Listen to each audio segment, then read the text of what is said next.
Ahojte, vítam vás pri našom videu s Tomášom, profesionálnym cyklistom a v neposlednej rade trénerom. Ahoj Tomáš. Zdravím vás, som opäť rád, že môžem byť pri zrode ďalšieho podcastu a veľmi dúfam interaktívnom pre ľudí a prinesieme nejaké nové informácie.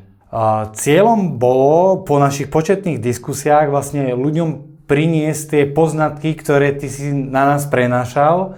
Lebo v podstate je to také veľmi prirodzené spojenie, kde značka Garmin vyrába zariadenia, ktoré pomáhajú ľuďom s tréningovými dátami a ty si človek, ktorý tréningové dáta spracúva z jednej aj z druhej strany. Či už pri plánovaní tréningu, alebo pri vyhodnocovaní toho tréningu, ako dopadol, aký mal vlastne efekt na toho jednotlivého športovca. Áno, v podstate je to pekný prienik a naša spolupráca o to funguje lepšie, aj sa vlastne dobre pracuje, že tie zariadenia Garmin idú stále dopredu. Vlastne ten vývoj je veľmi rýchly a tá práca s tými dátami v dnešnej dobe je obecne v tréningu, nielen v cyklistickom, ale všeobecne v tréningu je v podstate nevyhnutnosťou.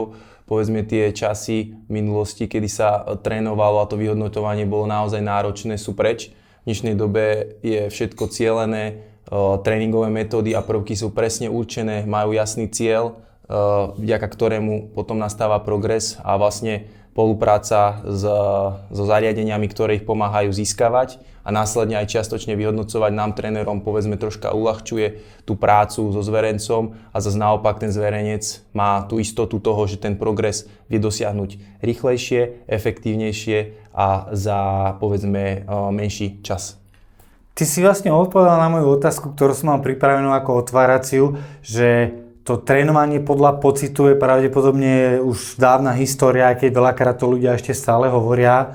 Oni si môžu vyskúšať aj ten systematický tréning úplne na tej najzákladnejšej úrovni, aj keď nemajú toho trénera, to tie naše zariadenia poskytujú.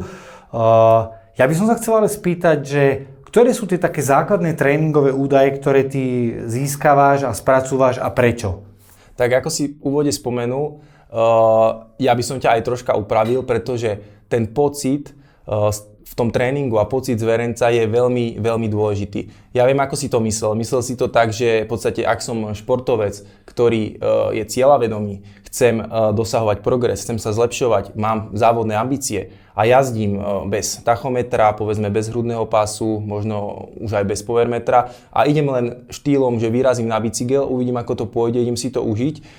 Na jednej strane je to v poriadku pre ľudí, ktorí ten štýl toho jazdenia v podstate majú takto nastavený. Ale ak som športovec, ktorý chce dosahovať ten progres, tak je nevyhnutné k tomu pocitu ešte pridať niečo. To znamená nejaký odrazový mostík, ktorý mi povie viac o tom, ako ten tréning vyzeral, vlastne čo bolo cieľom toho tréningu, čo som dosiahol a ako môžem, akými metódami zvýšiť v podstate trénovanosť, výkonnosť a dosiahnuť ten možno cieľ, ktorý som si nastavil. Čiže systematický, periodizovaný tréning vlastne vychádza z tých slov, že na základe systému a periodizácie, čiže opakovania nejakých prvkov, nejakých tréningových metód, nejakých tréningových dní, dosahujem vlastne potom progres, ktorý je odmerateľný v dnešnej dobe vďaka tým zariadeniam a predikuje toho športovca k tomu, aby sa zlepšil.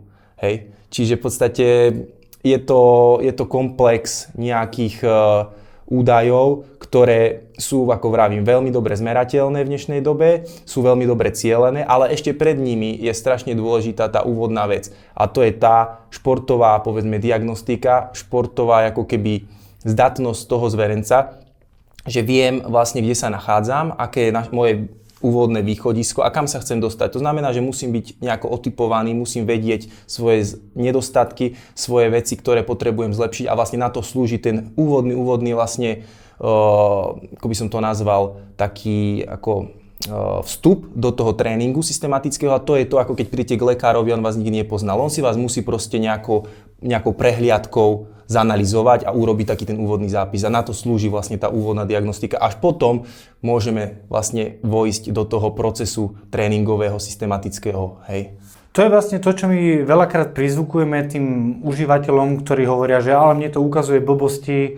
Ono je to vlastne veľakrát spôsobené tým, že sú nedobre nastavené profily toho užívateľa, kde oni si vypočítajú napríklad maximálny tep podľa nejakého vzorca, ktorý vieme, že má veľmi veľké ústrely a celé to nastavenie toho užívateľa potom je ustrelené niekde, no tak automaticky to meradlo poskytuje nesprávne údaje. Presne ako hovoríš, ten Garmin sa na začiatku pýta veľa vecí, je to tam pekne nastavené už od výroby, že sa vás vlastne pýtajú na tie zariadenia sa vás pýtajú na informácie, ktoré sú veľmi dôležité. Veľakrát dostávam otázky, že Tomáš, ako mám nastaviť vlastne tréningové zóny, mám si robiť podľa nejakého vzorca, vlastne vymyslím si maximálna tepovka, proste minus vek a niečo, nastaviť tréningové zóny, mám ísť FTP test, hej, čiže je to strašne individuálne, pretože zo svojej praxe sa stretávam so zverencami, ktorí dosahujú v nízkom alebo v mladom veku, povedzme majú 23-27 rokov, maximálnu tepovú frekvenciu 167, čo si povieš, ale však ten človek je mladý, je to geneticky dané. Potom poznám kamaráta, ktorý má 29, má 208 cm, maximálna tepová frekvencia 227. Zodpovedá tu opäť z nejakej fyziológie, nejakých veciach, čiže toto není vôbec štandardizované. Určite je lepšie mať niečo nastavené, ako nemať nič, ale pokiaľ mám tu možnosť a môžem sa nejako priblížiť k tomu svojmu optimu, tým, že vlastne dosiahnem nejakú športovú diagnostiku, kde mi namerajú naozaj relevantné údaje, či už je to laktátovou krivkou, spiroergometriou, záťažovým testom v teréne, následne do toho zariadenia doplním naozaj dobré dáta, ten Garmin alebo tie hodinky, ten Edge dokáže veľmi, veľmi dobre vyhodnotiť potom náš tréningový progres, následne našu tréningovú únavu. Na začiatku je to podmienka na tréning, ktorá opäť je v tom zariadení a je vo veľkej miere, by som povedal, údaj, ktorý vám neuškodí, ale môže vám len pomôcť. Mám zverenca, ktorý permanentne, sme si to odsledovali, trénujeme tréningy na základe podmienky na trénovať. On má od plus 5 do plus 8, niekedy má minus 3-4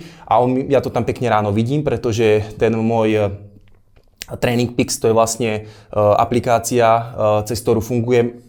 Tie hodinky to krásne uploadujú hneď ráno, spánok, koľko som mal REMko, koľko som vlastne odpočíval, ako mám body battery. Hej, to sú všetko údaje, ktoré sú pre trénera veľmi dôležité, pokiaľ chce, ako sme sa bavili na začiatku, riešiť systematický tréning. Hej. Je to dlhodobý proces. Není to typ tréningov, kedy sa ráno zobudím a poviem si, tak idem dneska toto, uvidím, ako sa budem cítiť, zajtra pôjdem možno toto. Systematický tréning je o tom, že zverenec sa ráno pozrie a uvidí svoj program na povedzme najbližších 3, 5, 7 dní. Má systém nastavený a na základe neho musí ísť. Tomu musí vlastne prispôsobiť tréner všetky údaje. A to je regenerácia, to je pripravenosť na tréning, to je samotný tréning, aké tréningové metódy používam, čo chcem rozvíjať, ako toho zverenca unavia na to, aby dokázal absolvovať ďalší tréning.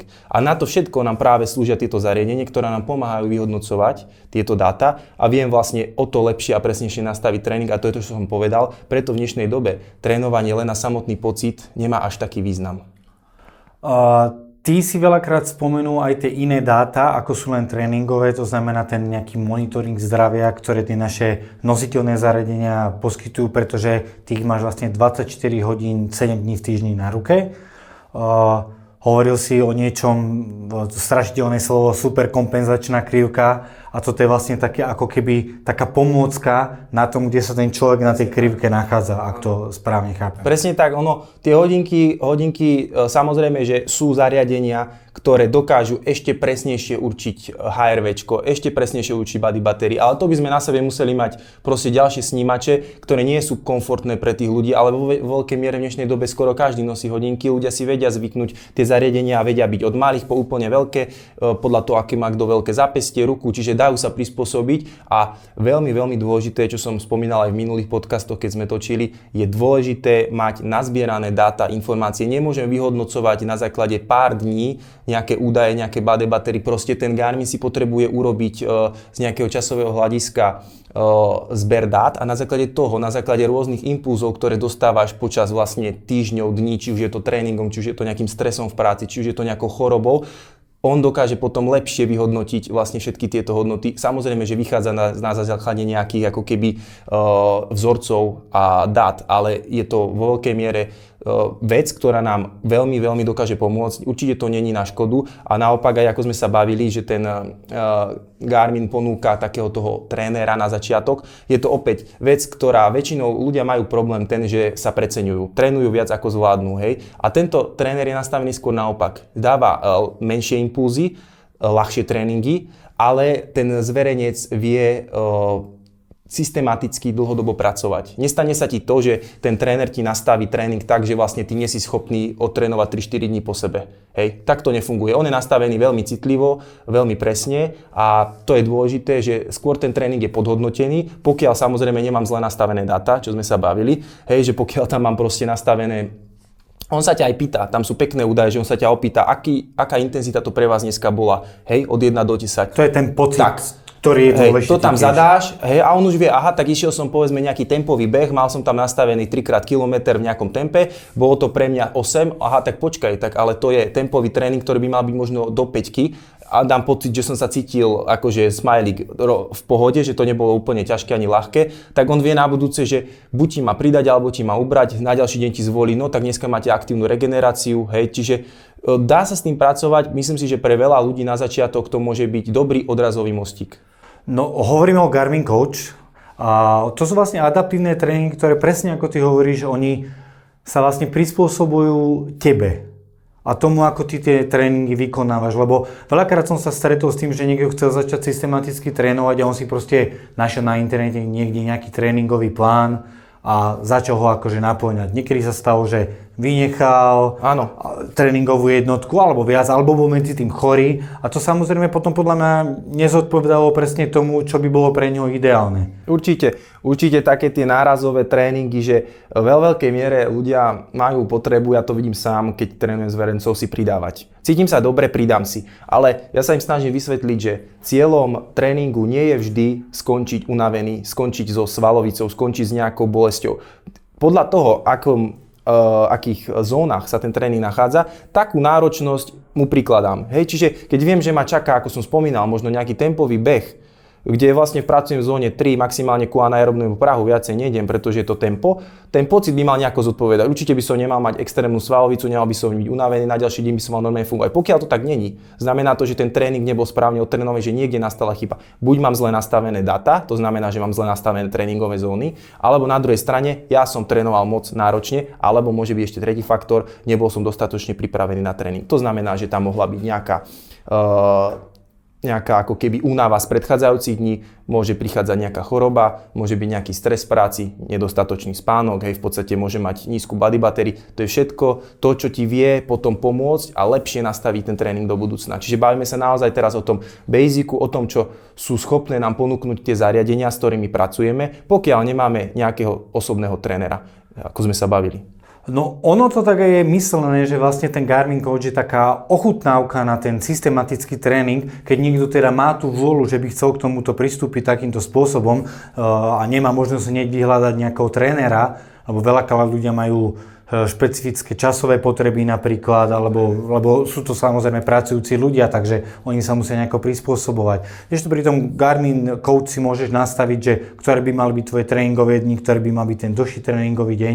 Takže ono je to také vždycky šité na mieru, presne ako ty hovoríš, a na to, aby si ľudia vyskúšali, kde ich vie ten systematický tréning dostať. No a potom samozrejme sa obráte na trénera, ako si ty a posúvajú to ďalej. Presne ako vravíš, ako ja si zase na druhej strane myslím, že nie pre každého je systematický tréning. Nie všetci ľudia sú na to nastavení, nie všetci chcú proste trénovať dennodenne. Sú ľudia, ktorí proste idú za tým cieľom, že sa chcú unaviť a to je pre nich vlastne ten cieľ. Sú ľudia, ktorí chcú mať pôžitok, nechcú sledovať žiadne dáta, nepoužívajú zariadenia, idú s tým, že si chcú vyčistiť hlavu.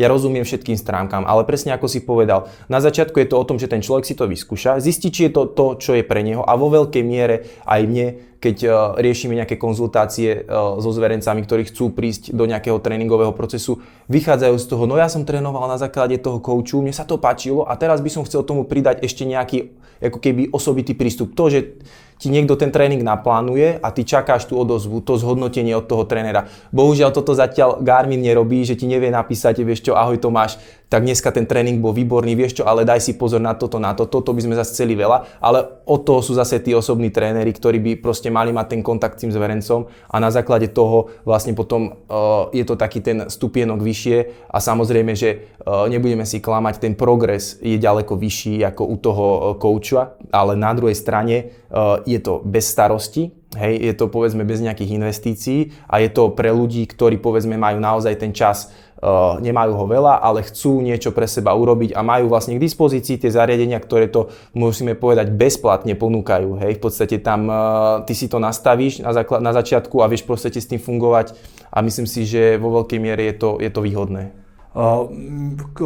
Týmto smerom vlastne zameranie denného odporúčania tréningov. To je vlastne pre ľudí, ktorí nemajú nejakého trénera, nemajú nejaký aktívny tréningový plán alebo sú medzi nejakými podujatiami, na ktoré sa systematicky pripravovali.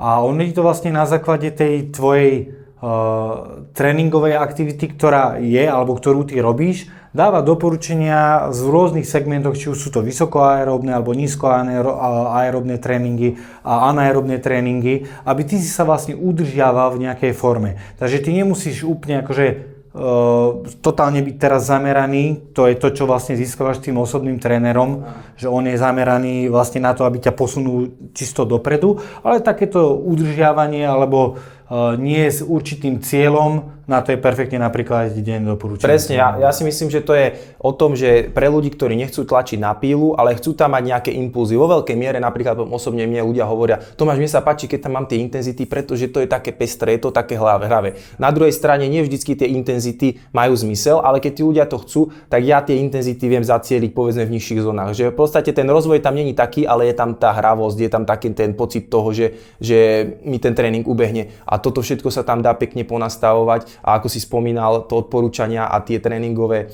metódy, ktoré používa vlastne Garmin Coach sú opäť, by som povedal, akože rozmanité. Není to proste určitý typ tréningov, ktorý sa opakuje, je tam aerobný rozvoj, je tam anaerobný rozvoj, je tam povedzme nejaké submaximum. A čo je dôležité povedať, aby sme sa nebavili o cyklistike, iba je to určené do viacerých športov. Není to len v cyklistike, hej, máme tam beh, proste máme tam iné aktivity. Čiže v tomto je to super, že pokiaľ máme tie multihodinky, tak my vlastne vieme počas zimnej prípravy, ktoré sa nachádzame teraz, kde si obecne aj si budeme hovoriť troška viacej o cyklistike, není nutné sedieť na tom bicykli, není nutné stále používať iba trenažér a môžeme robiť vlastne všeobecný rozvoj koordinačných schopností, hej, môžeme robiť rozvoj silových schopností, rýchlenie, nejaké technické drily a na to všetko slúžia vlastne tie hodinky, kde vieme zapojiť viaceré športy, blíži sa zima, my sme zo Žiliny, tu je kúsok Malafarta, skialpinizmus, lyžovanie, bežky. Hej, čiže máme vlastne komplexný záber, ktorý vlastne vieme využiť aj vďaka tých hodinkám.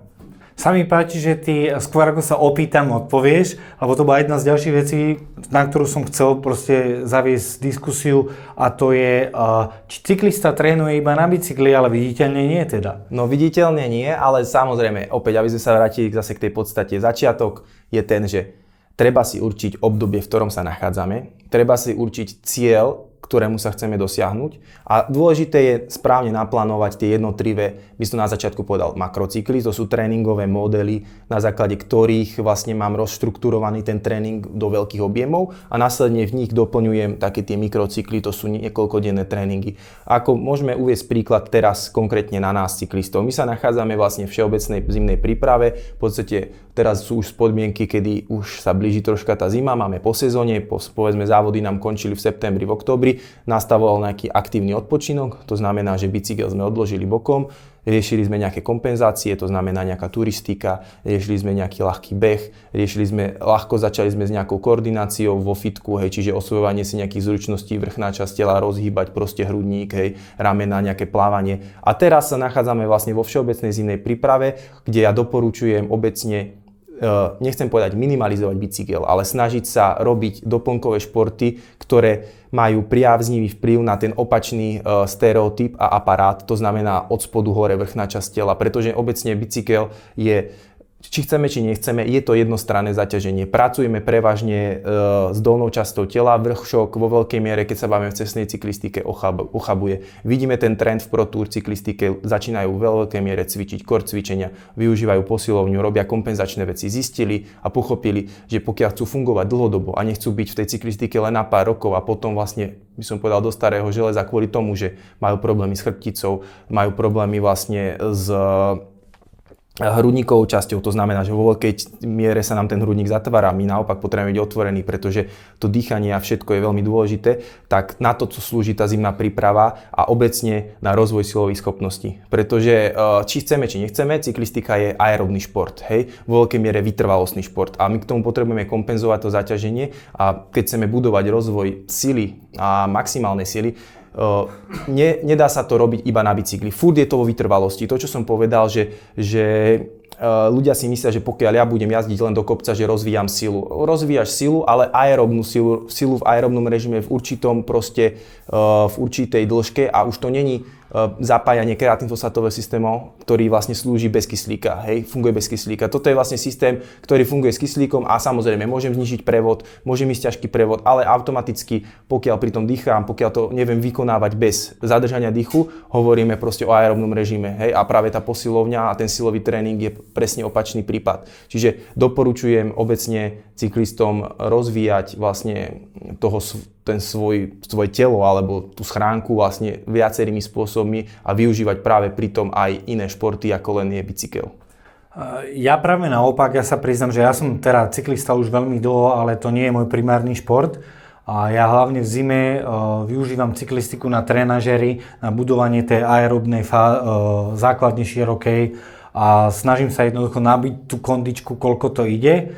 Tak pre mňa je tá cyklistika práve tým cross-tréningom, o ktorom ty hovoríš. Áno, v podstate ten trenažér je dobrý pomocník do určitého času, do určitej doby. Mám zverencov, ktorí nemajú problém odjazdiť 3-4 hodiny na trenažéri. Treba si sa uvedomiť, že ten trenažér má špecifické podmienky. Nachádzame sa v interiéri, nachádzame sa vlastne v zaťažení, kedy non-stop pedálujeme. To není pre nás prirodzené, v podstate keď fungujeme a jazdíme po lese alebo niekde, tak v podstate vždycky tie nohy si odpočinú. Treba dávať pozor na ten čas, ktorý mám nastavený. 2 hodiny indoor nerovná sa 2 hodiny vonku za normálnych podmienok. Hej. Ja obecne aj s verencom ten čas skracujem 30 až 40% podľa toho, aká je intenzita zaťaženia. Pokiaľ tam ešte dávam nejaké intervalové prvky, čo zase na druhej strane musím povedať, že tréning na trenažeri je v tomto veľmi efektívny a veľmi dobrý, pretože ja konkrétne viem zacieliť proste ten tréning na tom trenažeri. 10-20 minút rozjazdenie, povedzme na začiatku nejaká ľahká anaerobná intenzita na aktiváciu, povedzme nejaké submaximum a potom, pokiaľ sa teda nachádzame v všeobecnej príprave, viem tam zvoliť povedzme nejaký silový, nejaký tempový tréning, určitý počet opakovaní, určitá pauza, 10-20 minút vyjazdenie, schádzaš z trenažera, sprcha a do 10 minút vieš normálne fungovať. Ak sa bavíme o všeobecnej populácii, to sú ľudia, ktorí nemajú veľa času na tréning, venujú sa venovať samozrejme rodine, práci. Práve v zimnom období ten trenažér je veľmi dobrý pomocník na toto a ako sme sa aj bavili, získavanie z dát z toho trenažéra je opäť super, pretože vo veľkej miere tie smart trenažéry už majú dokážu merať vaty a to je to, k čomu sa chceme dostať, že máme ďalšiu veličinu, ktorá je pre nás dôležitá, čo sa týka tréningu a vie nám dať opäť nejaký odrazový mostík.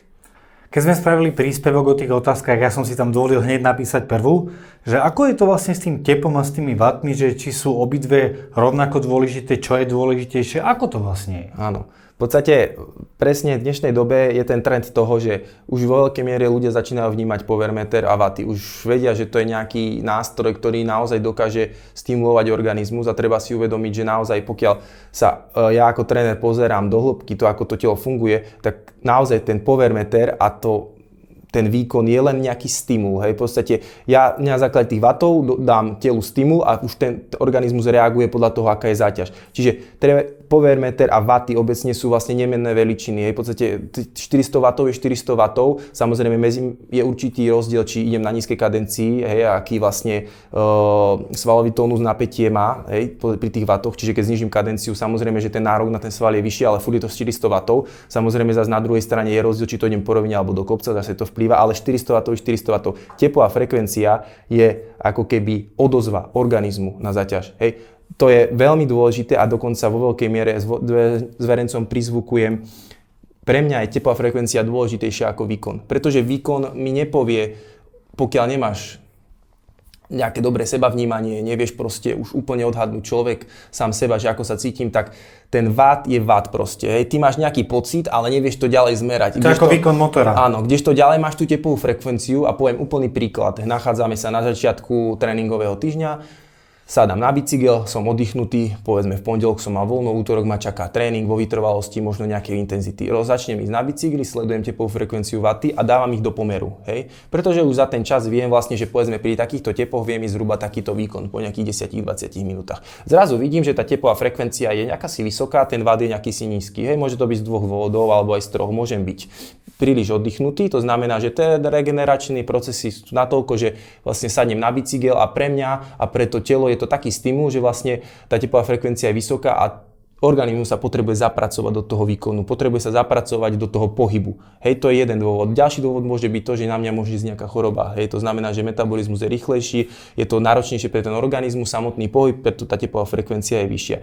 Trvá to nejaký čas, povedzme, potom sa to znormalizuje a viem, že som pripravený na tréning. To je to úvodné rozjazdnenie, povedzme, ktoré riešime. Tam dávam do pomeru tú tepovú frekvenciu s tými wattmi. Keby som to nemal, tak je to pre mňa ťažšie nemyslím ako trénera, ale ako pretekára alebo jazdca je to ťažšie nejako odhadnúť. A tým, že to vie mať, to sú dve veličiny, ktoré vie mať v pomere, tak na základe toho sa mi lepšie ďalej predikuje, ako ten tréning pôjdem. Hej. S verencom obecne dávam počas intenzít určitý rozptyl. Hej, v podstate nenapíšem mu 300 W, napíšem mu to rozmedzie tých tréningových zón, ktoré máš vlastne určené aj v Garmine a v nich sa pohybuješ, pretože ten rozptyl potrebuješ dodržať. Ide sa mi lepšie, držím vrchnú hranicu, ide sa mi horšie, držím spodnú hranicu. Ale furt kooperujem s tými wattmi a s tými tepmi. To je strašne dôležité a preto vravím, že tepová frekvencia je dôležitejšia určite ako waty. Waty sú už potom taká pomôcka a povedzme taký ten stimul, kedy naozaj chcem to zacieliť presne, mám dobre určené tréningové zóny, viem presne, čo potrebujem trénovať, mám stanovený jasný cieľ, poďme do toho, proste máme tie dva základné údaje, tepy a waty a s nimi proste pracujeme.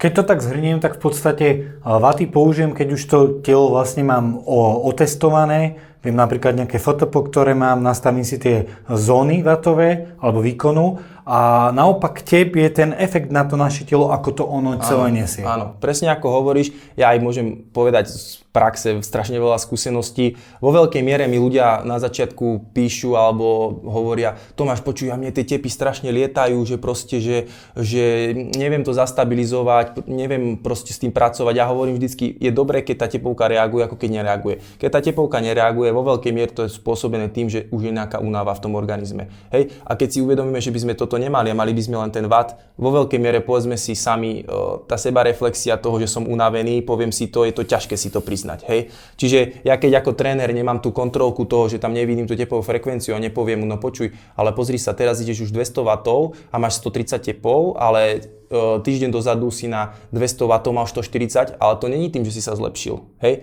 Ako cítiš nohy? Hej? Vo veľkej miere, sa cítim v pohode, vieš, tretí deň v tréningu, ľudia už samozrejme musí byť únava, ale ja sa cítim stále dobre. No tak to si asi lepšie ako ja, pretože ja keď trénujem 3 dní po sebe, tak som unavený, ja to cítim. Tak vždycky na začiatku mu poviem, daj si 10 repov a uvidíš, ako sa cítiš. Hej? Proste stimuluješ organizmus ináč ako len aerobne, vlastne tými drepmi. A to ti dá takú odozvu na to, že aha, tak som oddychnutý, nie som oddychnutý. Zase druhá vec je, to zariadenie ti to vie vo veľkej miere povedať, hej, že pripravenosť na tréning a ďalšie veci. Ale keď to tí ľudia nevidia, ale respektíve nechcú sa až tak tým zaoberať, tak sú tam ďalšie stimuly, ktorými sa dá vlastne zistiť to, že naozaj tá tepová frekvencia je nízka, daj si pauzu, oddychni si, čakáš na superkompenzáciu, ktorá by mala spôsobiť ten progres. Čiže to je ďalšia vec, ku ktorej sa dostávame, že vlastne ten samotný tréning nemusí byť pre toho zverenca efektívny, pokiaľ on neodpočunie a nedostane vlastne to telo do toho útlmu. To hovorím, že to je v podstate taký proces, keď máš pocit, že sa ti dá spať, že si unavený. To je vtedy, kedy ten organizmus oddychuje a následne proste nastáva po tej sinusoide tá superkompenzácia, ktorá spôsobí to zlepšenie. Hej. Čiže ty môžeš dobre trénovať, ale pokiaľ dobre neregeneruješ, tak progres nikdy nenastane. Ja to volám tak, že musím nechať to telo, aby sa zahojilo na ten ďalší výkon. Určite.